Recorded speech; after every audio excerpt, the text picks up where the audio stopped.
Morning everybody. आज हम लोग रीजनिंग स्टडी करने वाले हैं और रीजनिंग में दो चैप्टर हम लोग पढ़ चुके हैं। एक पढ़े हैं डायरेक्शन एंड डिस्टेंस, दिशा एवं दूरी, और दूसरा देखे हैं कोडिंग एंड डिकोडिंग। और थर्ड चैप्टर आज हम लोग स्टडी करने वाले हैं। यह चैप्टर है श्रृंखला। श्रृंखला दैट मीन्स सीरीज। श्रृंखला को देखिए, सीरीज को तीन भागों में बांटा गया है।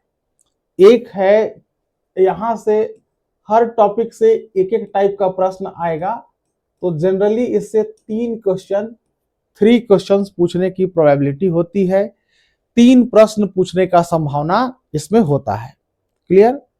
श्रृंखला में फर्स्ट अगर आप देखेंगे, पहला टाइप, तो फर्स्ट है अल्फाबेटिक। अल्फाबेटिक आप लोग लिखते जाएंगे, अल्फाबेटिक। और प्रीवियस क्लास में हम लोग पढ़ चुके हैं कि अल्फाबेटिक क्या है। अब अल्फाबेटिक का मतलब क्या है आप लोग पढ़े हैं ना। अल्फाबेटिक मतलब ए से लेकर जेड तक की जो वैल्यू है, ए से लेकर जेड तक का जो मान है, इसको हम लोग अल्फाबेटिक वैल्यू में रखे हैं। जैसे ए बी, के का 11, एस का 19, टी का 20, एल का 12, एम 13, ओ 15। याद है आप लोगों को? अब तक तो याद हो चुका होगा। तो यह है अल्फाबेटिक। और सेकेंड टाइप है, दूसरा टाइप है, इसको हम लोग कहते हैं अल्फाबेटिक के बाद एक है आपका numerical based. Numerical based, numerical का मतलब होता है, न्यूमेरिकल का मतलब होता है अंक गणित पर आधारित, यानी इसको मैथमेटिकल सीरीज भी कह सकते हैं, या मैथमेटिकल सीरीज भी कह सकते हैं इसको। जैसे ये अंक पर आधारित होगा। क्लियर? और एक और है आपका letter series. Letter series, letter series. और ये तीनों टॉपिक जो है, तीनों इंपॉर्टेंट है। तीनों ही टॉपिक से आपसे प्रश्न पूछा जाएगा। एक एक प्रश्न, 1 क्वेश्चन ईच टॉपिक से पूछने की प्रोबेबिलिटी होती है। एक एक प्रश्न पूछने की संभावना होती है। That's clear? तो इसमें आप क्या क्या देखें? फर्स्ट आप देखिए सीरीज। सीरीज का मतलब होता क्या है पहले समझेंगे। आप सीरीज का मतलब समझिए। सीरीज का मतलब होता है श्रृंखला। और श्रृंखला किसे कहते हैं? श्रृंखला का मतलब आप जानते हैं, पहले जैसे 2 है, 2 के बाद 4 है, 4 के बाद 6 है, तो 6 के बाद क्या आना चाहिए? तो आप बोलिए सर 8 आना चाहिए। तो बिल्कुल 8 के बाद पूछेंगे क्या आना चाहिए, तो बोलिए सर 10 आना चाहिए। 10 के बाद क्या होना चाहिए? 12। अब ऐसा नहीं है कि 10 के बाद अचानक से 50 आ जाएगा, और अगर आ भी गया तो उसी ऑर्डर में फिर आगे वाला भी आएगा।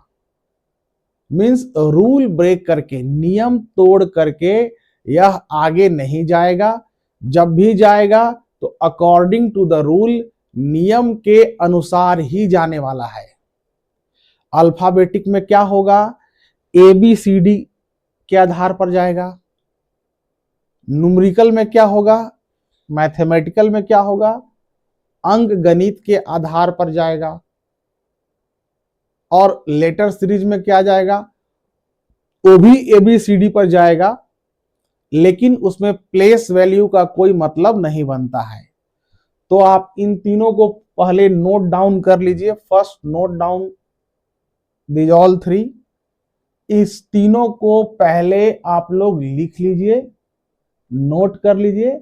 उसके बाद हम लोग पढ़ना शुरू करते हैं अल्फाबेटिक। आज का टॉपिक हमारा यही है, अल्फाबेटिक एनालॉजी, जिसमें देखेंगे ए से लेकर जेड तक की वैल्यू वाला, और उसमें कैसे प्रश्न पूछा जाएगा। That's clear? पहले इसको कंप्लीट कर लीजिए। यहां से एक प्रश्न आना ही आना है। और कोडिंग डिकोडिंग अगर अच्छे से पढ़े हैं हम लोग, तो अल्फाबेटिक सीरीज में भी ज्यादा दिक्कत नहीं आनी चाहिए। बहुत आराम से आप लोग बना लीजिएगा। लेकिन एक बार चार्ट को हम लोग रिवाइज कर लेते हैं, प्लेस वैल्यू को। के का 11, एस का बोलिए मेरे साथ, एस का 19, U 21, M 13, U 21, W 23, L 12, I 9। Clear? बोलेंगे 27 के लिए बताइए, 27 के लिए बताइए, तो 27 के लिए क्या होगा? 26 के लिए जेड होता है, और जेड के बाद फिर से कहां जाएंगे? ए पर जाएंगे, यानी कि 27 किसके लिए हो जाएगा? ए के लिए। अब यहां से हम लोग समझना स्टार्ट करते हैं। देखिएगा, आप लोग पढ़ चुके हैं ए का 1 एंड जेड का 26। क्लियर? बोलिएगा जी सर क्लियर। यह तो पढ़ चुके हैं, याद भी कर लिए हैं, ए से जेड तक का वैल्यू याद भी हो चुका है। लेकिन अब यदि फिर से आगे बढ़ना चाहें, 27 पर आना चाहें, तब क्या होगा? 27 पर आना चाहेंगे तो ए होगा, फिर से रिपीट करेगा। यदि 28 पर आना होगा तब बी हो जाएगा। यानी कई बार ऐसा भी हो सकता है, कुछ प्रश्न में, कुछ क्वेश्चंस में ऐसा भी हो सकता है कि 27 ए के लिए 27 आ जाए, ए के लिए 27 आ जाए, और बी के लिए 28 28 आ सकता है। कभी ऐसा भी हो सकता है। क्लियर? तो यह प्रश्न पर डिपेंड करेगा, क्वेश्चन पर डिपेंड करेगा कि कैसा है। जैसा क्वेश्चन रहेगा अकॉर्डिंग टू दैट, उसके अनुसार हम लोगों को सेट करना पड़ेगा। क्लियर है? तो चलिए आगे बढ़ते हैं हम लोग। नेक्स्ट देखिए, अब प्रश्न कैसे रहेगा। यहां पर एक क्वेश्चन लेते हैं।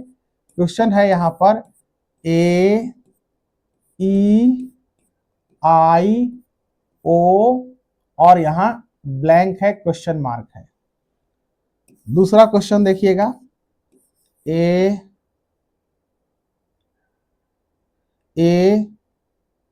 सी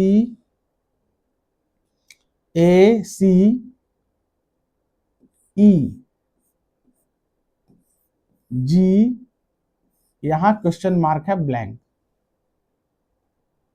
क्लियर है? क्वेश्चन समझ में आ गया? अब इसको सॉल्व करते हैं, देखते हैं कैसे क्वेश्चन सॉल्व होगा। तो फर्स्ट वाले में क्या है? फर्स्ट वाला जो है हमारा कॉन्सोनेंट और वॉवेल समझते हैं आप लोग।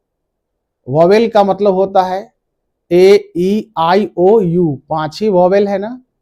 तो कई बार प्रश्न रिपीटेड है, कई बार एग्जाम में प्रश्न पूछा जाता है, तो इसको माइंड में सीधा सीधा याद रख लीजिएगा वॉवेल वाला, कि यदि वॉवेल होगा ए ई आई ओ यू होगा, देन सीधा एक सीरीज में चला गया। तो देखिए, तो यहाँ ए है, फिर ई है, फिर आई है, फिर ओ है, तो यहाँ क्या होना चाहिए आपके अनुसार?